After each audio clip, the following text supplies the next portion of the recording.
Hi viewers, Voice of Vasu 77. This is my YouTube channel. Please watch and subscribe. Press the bell icon to get more videos.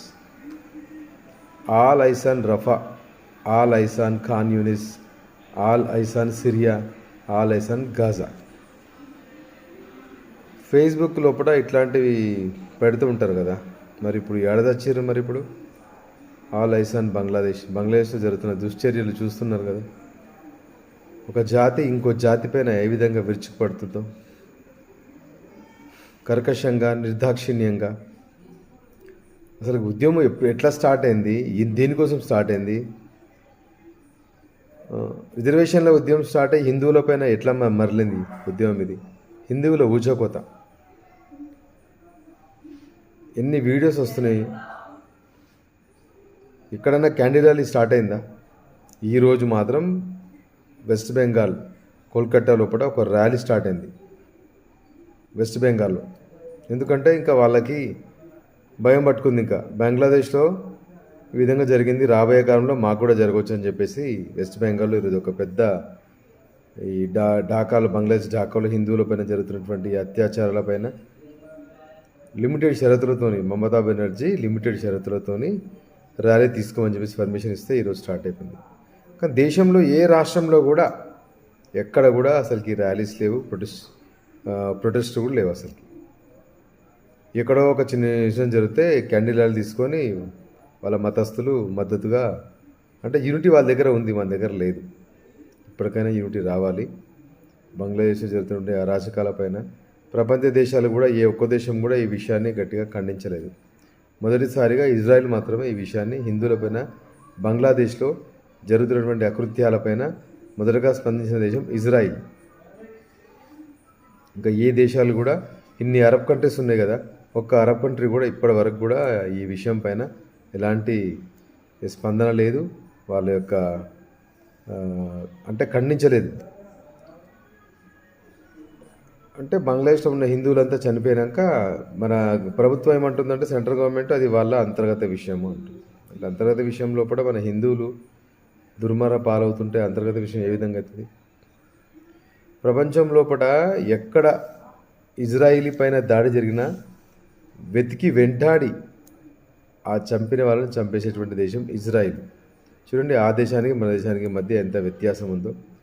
Israel చిన్న దేశం, విస్తీర్ణ పరంగా చిన్న దేశం, జనాభా పరంగా చిన్న దేశం, వాళ్ళకు తగిన వనరులు లేవు, అంతా ఎడారి ప్రాంతము, డిజర్ట్ ఏరియా, ఎలాంటి ఖనిజ సంపద లేదు. అయినా వాళ్ళు స్వావలంబన సాధించి వాళ్ళ జాతిని కాపాడుకోవడం కోసం ఎంతవరకైనా తెగిస్తారు. ఇప్పుడు లేటెస్ట్ జరుగుతున్న యుద్ధాన్ని బట్టి 3 దేశాలు 4 దేశాలు వాళ్ళపైన పగబట్టి రోజు దాడులు చేస్తున్నా వాళ్ళు ప్రతిఘటన చేస్తూ వాళ్ళ ఉనికిని వాళ్ళు కాపాడుకుంటున్నారు. మరి మనం ఇంత పెద్ద దేశం, ప్రజాస్వామ్య దేశం భారతదేశం ఉండి 140 కోట్ల కంటే అధికంగా జనాభా ఉన్నటువంటి దేశము, పక్క చిన్న పిల్ల పితుకు బంగ్లాదేశ్లో ఉన్నటువంటి హిందువులపైన దాడి జరుగుతుంటే కాపాడలేకపోతున్నాం. భారత ప్రభుత్వం తలుచుకుంటే ఎంతసేపు వాళ్ళని కాపాడుకోవడానికి సిఏ చట్టాన్ని ఇమ్మీడియట్లీ అమలు చేసి బార్డర్ దగ్గర ఉన్నటువంటి హిందువులందరినీ వెస్ట్ బెంగాల్ లోపలికి అనుమతించి సత్వర దీని నుంచి ఏమవుతుంది మాట? వాళ్ళు మంది కాదు కదా, హిందువులే కదా. ఇప్పుడు అక్రమంగా ఎవడో బంగ్లాదేశ్ నుంచి వచ్చినటువంటి వాడు బెంగళూరు లోపల పని చేసుకొని స్వేచ్ఛగా బతుకుతున్నాడు. మరి బంగ్లాదేశ్ లోపల ఇంత దుర్భర జీవితాన్ని అనుభవిస్తున్నటువంటి హిందువులకు కూడా మన దేశం లోపల సిఏఏ ద్వారా వాళ్ళకి ఇక్కడ ఆశ్రయం కల్పిస్తే ఏమవుతుంది? బంగ్లాదేశ్ నుంచి వచ్చిన వాళ్ళు ఒక గ్రామానికి సర్పంచ్ కావచ్చు, బంగ్లాదేశ్ వచ్చినటువంటి ఒక అతనికి పెట్రోల్ పంపు ఇవ్వచ్చు. ఇవన్నీ విషయాలు జరిగినాయి కదా. బంగ్లాదేశ్ నుంచి ఇక్కడ వచ్చినటువంటి ముస్లిం మతస్థులు ఇక్కడ స్వేచ్ఛగా హాయిగా డబ్బు సంపాదించుకుంటూ లగ్జరీ లైఫ్ లీడ్ చేస్తారు. బంగ్లాదేశ్లో ఉన్న హిందువులు మాత్రం దుర్భర జీవితాన్ని గడుపుతున్నారు. అట్లా జీవితం గడుపుతుంటే కూడా వాళ్ళు ఏమన్నా ఇప్పుడు రిజర్వేషన్ల గురించి జరుగుతున్నటువంటి ఉద్యమం లోపల హిందువులు ఏమన్నారు చెప్పండి? యాక్చువల్గా ఈ విషయం మొత్తం గమనిస్తుంటే వీళ్ళు చేసేటువంటి రిజర్వేషన్ల ఉద్యమం ఫేక్ అని తెలుస్తుంది. కేవలము హిందువుల పైన ఇతర మతస్థుల పైన దాడి చేయనికనే ఈ యొక్క ఉద్యమం స్టార్ట్ చేసినని చెప్పేసి క్లియర్ కట్గా అర్థమైపోతుంది. ఉన్న కొద్ది మతస్థులను అక్కడి నుంచి వెళ్ళగొట్టి ఒకప్పుడు లార్డ్ కర్జన్ పుణ్యం అంటూ బెంగాల్ రెండుగా విభజన జరిగింది. తూర్పు పాకిస్తాన్, ఇప్పుడు భాషాపరంగా బంగ్లాదేశ్గా జరిగింది. అప్పుడు ఉన్న జనాభా లోపల 40% హిందువులు ఉండే. మరి ఇప్పుడు జస్ట్ 5% హిందువులు అక్కడ ఉన్నారు. ఆ ఉన్న వాళ్ళపైన కూడా ఇలాంటి అకృత్యాలు, ఎంత దారుణమైన వీడియోలు వస్తున్నాయంటే అసలు సోషల్ మీడియా లోపల వీడియోలు చూడలేకపోతున్నాం. అసలు రగిలిపోతుంది. కానీ ఇప్పుడే వెస్ట్ బెంగాల్ లోపల, కోల్కతా లోపల ఒక ర్యాలీ స్టార్ట్ అయింది, నిన్న స్టార్ట్ అయింది. కానీ ఏ ఇతర రాష్ట్రాల లోపల మాత్రం ఈ యొక్క అకృత్యాలపైన, దౌర్జన్యాలపైన ఎలాంటి ర్యాలీలు కానీ, క్యాండిల్ మార్చ్ కానీ, అంటే హిందూ ఇంకా పండుకొనే ఉన్నాడు అనమాట. పడుకోండి, హాయిగా నిద్రపోండి. నీ మతస్థులకు ఎక్కడ ఏం జరిగినా సరే నాకెందుకులే అని చెప్పేసి అనుకొని హాయిగా డోర్స్ పెట్టుకొని హాయిగా ఇంటి లోపల హాయిగా ఉండండి. అది రేపు నీ వరకు వచ్చేంత వరకు నీకు విషయం అర్థం కాదు కదా. ఎంత సోమరి అసలు ఇలాంటి మైండ్ సెట్ ఉన్నటువంటి వాళ్ళు హిందువులు అంటే అసలు నాకు ఈ వీడియో పెట్టనీకనే చాలా బాధ అనిపిస్తుంది అసలుకి. కనీసం దాని గురించి 10 మందికి తెలిసే విధంగా కనీసం నేను వీడియోను పెడుతున్నాను చెప్పేసి ఒక చిన్న ఆశ, ఎక్కడో ఏం చేయలేకపోతున్నామని చెప్పేసి ప్రభుత్వాలు కూడా చేష్టలుడికి ఊరికి కూర్చొని చూస్తున్నాయి. తలుసుకుంటే ఎంతసేపు సైనిక చర్య జరిపి అక్కడ ఉన్నటువంటి హిందువులని కాపాడి దేశంలో ఇప్పుడు ఆశ్రయం ఇస్తే ఏమవుతుంది? ఎవడో ఆఫ్ఘనిస్తాన్ నుంచి, పాకిస్తాన్ నుంచి, బంగ్లాదేశ్ నుంచి, ఇతర లెబనాన్, జోర్డాన్, సిరియా నుంచి వలస వచ్చిన వాడికి ఆశ్రమం కల్పిస్తూ ఉన్నారు. ఇప్పుడు రోహింగ్యాలు హైదరాబాద్ లోపల ఇంచుమించు వాళ్ళ జనాభా ఎక్కువైపోతుంది. ప్రతి స్టేట్ లోపల రోహింగ్యాలు అంటే స్థానికంగా ఉన్నటువంటి రాజకీయ నాయకులు వాళ్ళకు అండగా, అంటే దీన్ని బట్టి వాళ్ళ దగ్గర యూనిటీ ఉంది. ఎక్కడెక్కడో వచ్చిన వాడు ఇండియా ధర్మసంలో హాయిగా ఉంటున్నాడు. కానీ మన హిందువులు, ఇతర దేశంలో ఉన్నటువంటి హిందువులు మాత్రం స్వేచ్ఛగా లేరు. ఆ పరమతాల యొక్క చేష్టలకు హిందువులు మొత్తం బలిపశువులుగా మారిపోతున్నారు. విషయం ఏది ఏమైనా కానీ బంగ్లాదేశ్లో హిందువులపైన జరుగుతున్న దాడులు అత్యంత హేయమైనవి.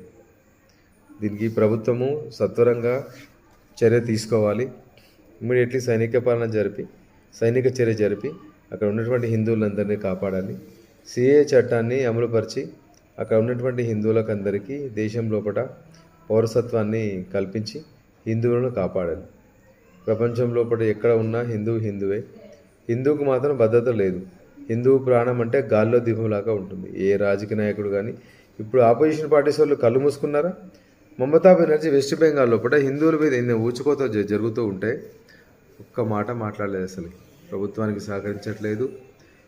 ఇలాంటి అసలు తను తలుచుకుంటే బంగ్లాదేశ్లో ఈ విషయాన్ని, ఈ యొక్క అకృత్యాన్ని ఆపేటువంటి శక్తి ఉంది. కానీ ఏం చేయలేకపోతుంది కదా. బంగ్లాదేశ్ని మొత్తము వెస్ట్ బెంగాల్ని మొత్తము బంగ్లాదేశ్గా మార్చి అక్కడ ఉన్నటువంటి ముస్లిం జనాభాతోని ఓట్లు వేసుకొని గెలిపించి మళ్ళీ రాజకీయ పాపం గడుపుకోనిక చూస్తుంది తను తప్పితే. కానీ తను ఒక హైబ్రిడ్ సంకరజాతేమో అని అనిపిస్తుంది మమతా బెనర్జీ. ఏమో కానీ విషయం చూస్తుంటే మాత్రం చాలా బాధ అనిపిస్తుంది. కేవలం వీడియో పెట్టడం ద్వారా. కానీ ప్రభుత్వాలు మాత్రం ఎలాంటి చర్యలు తీసుకోవట్లేదు. మన ఇండియన్ గవర్నమెంట్ సత్వరంగా చర్యలు తీసుకుని అక్కడ ఉన్నటువంటి హిందువుల్ని, ఇంకా అంతా అయిపోయాక చివరిలో తీసుకుంటే ఏం లాభం చెప్పండి. ఇప్పటికే ఉన్నటువంటి ఎంతమందిని చంపేశారు, ఎన్ని అకృత్యాలు జరిగినాయో అసలు ఈ విషయాలు బయటికి రావట్లేదు అసలుకి. మరి అంతా అయిపోయినాక గవర్నమెంట్ ఇంకా ఏం నిర్ణయం తీసుకుంటుంది? ఇంకా చవట గవర్నమెంటు, చాతగాని దద్దమ్మ గవర్నమెంటు, బీజేపీ గవర్నమెంట్, ప్రజెంట్ ఉన్న గవర్నమెంట్ని అంటున్నాను నేను.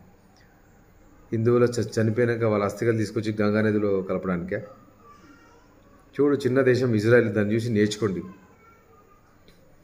వాళ్ళ మతస్థులపైన, వాళ్ళ ఇజ్రాయెల్ యహూదీలపైన ఎవరు దాడి చేసినా వెతికి వెంటాడి ప్రపంచం లోపల నలుమూలలు ఎక్కడ దాగున్నా చంపేసి రివెంజ్ తీర్చుకుంటుంది. మనం ఉన్నాం వేస్ట్. చాలా బాధ అనిపిస్తుంది. సామాజిక మాధ్యమాల లోపల వీడియోస్ పోస్ట్ పెట్టడానికి కూడా మన వాళ్ళకు తీరిక లేవు. మన వాళ్ళకి కావాల్సింది ఫ్రీ పెట్రోలు, ఫ్రీ బస్సు, తర్వాత రేషను, ప్రభుత్వం ఇచ్చే ఫ్రీ రేషను, అన్నీ ఉచితాలే. ఇవి ఉంటే జాలీగా, ఇవి ఉంటే పాకిస్తాన్ అని కూడా ఓటేసి గెలిపిస్తారు మన దగ్గర. మన హిందువులు గట్లాంటి వాళ్ళు చెప్తున్నా కదా, అన్నీ ఫ్రీగా ఇస్తే పాకిస్తాన్ అని కూడా మన దేశంలో గెలిపిస్తారు. మారండి ఎన్ని రోజులు ఇంకా ఈ చవట బతుకులు.